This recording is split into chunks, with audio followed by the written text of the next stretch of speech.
brought you by Silver Pumps and Motors. Top quality और consistent performance के लिए सिर्फ सिल्वर पंप्स नाम याद रखना. ఆ నలుగురు ఎస్ ఆ నలుగురు ఎవరు? ఇప్పుడు ఇదే డిస్కషన్ ఏపీలో హాట్ టాపిక్ గా నడుస్తుంది. ఎమ్మెల్యే కోట ఎమ్మెల్సీ అభ్యర్థుల్లో ఒకరు జనసేన నుంచి ఫిక్స్ అయ్యారు. మిగతా నలుగురు ఎవరు? ఏ పార్టీ వారు? ఏ ప్రాంతం? ఏ సామాజిక వర్గం వారంటూ చర్చలు ఊపందుకున్నాయి. రేపటితో నామినేషన్ల గడువు ముగుస్తుండటంతో ఏ క్షణమైనా అభ్యర్థుల్ని ప్రకటించే అవకాశం ఉంది. ఏపీ ఎమ్మెల్యే కోట ఎమ్మెల్సీలపై కొద్ది రోజులుగా కూటమిలో కసరత్తు కొనసాగుతోంది.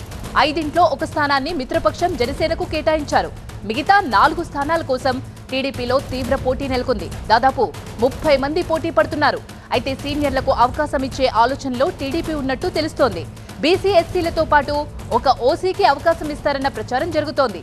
అలాగే ఈ దఫలో బీజేపీకి ఎమ్మెల్సీ ఇస్తారా లేదా అనే దానిపై కూడా ఇవాళే క్లారిటీ రానుంది. బీసీల నుంచి రేస్లో ప్రధానంగా బుద్దా వెంకన్న, బీదా రవిచంద్ర పేర్లు వినిపిస్తున్నాయి.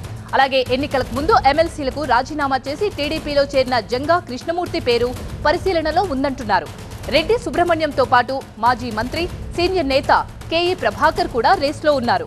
ఎస్సీ మాల సామాజిక వర్గం నుంచి కోడుమూరు నియోజకవర్గానికి చెందిన ప్రభాకర్ పేరు తెరపైకి వచ్చింది. మాజీ మంత్రులు పీతల సుజాతతో పాటు పరాస రత్నం పేరును అధిష్టానం పరిశీలిస్తోంది. ఎస్సీ మాదిక సామాజిక వర్గం నుంచి కేఎస్ జవహర్ పేరు ప్రధానంగా పరిశీలిస్తున్నారు. ఇటు కమ్మ సామాజిక వర్గం నుంచి కూడా టికెట్ కోసం తీవ్రమైన పోటీయే ఉంది. పెదకూరపాడు మాజీ ఎమ్మెల్యే కొమ్మాలపాటి శ్రీధర్ ఎమ్మెల్సీ ఆశిస్తున్నారు. అలాగే అనంతపురం మాజీ ఎమ్మెల్యే ప్రభాకర్ చౌదరి కూడా తనకు అవకాశం ఇవ్వాలని కోరుతున్నారు. ఇక పార్టీకి సుదీర్ఘకాలం సేవలందిస్తున్న గొట్టిపాటి రామకృష్ణ ప్రసాద్ పేరు కూడా చంద్రబాబు పరిశీలిస్తున్నారు. కాపు సామాజిక వర్గం నుంచి 2 పేర్లు పరిశీలిస్తున్నారు. వంగవీటి రాధాకి ఈసారి అవకాశం ఇస్తారా, లేదంటే వచ్చే ఏడాది ఖాళీ అయ్యే సీట్లలో ఒకటి ఆయనకి ఇస్తారా అనేది ఉత్కంఠ రేపుతోంది.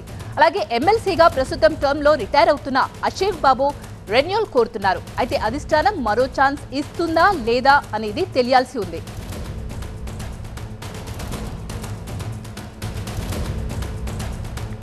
ఇక పూర్తి సమాచారాన్ని మా ప్రతినిధి నాగరాజు అందిస్తారు. నాగరాజు, ఆ నలుగురు ఎవరా నలుగురు? ఏ సామాజిక వర్గం వారు? ఎవరికి ఇస్తారు అనే ఉత్కంఠ సర్వత్రా నెలకొంది.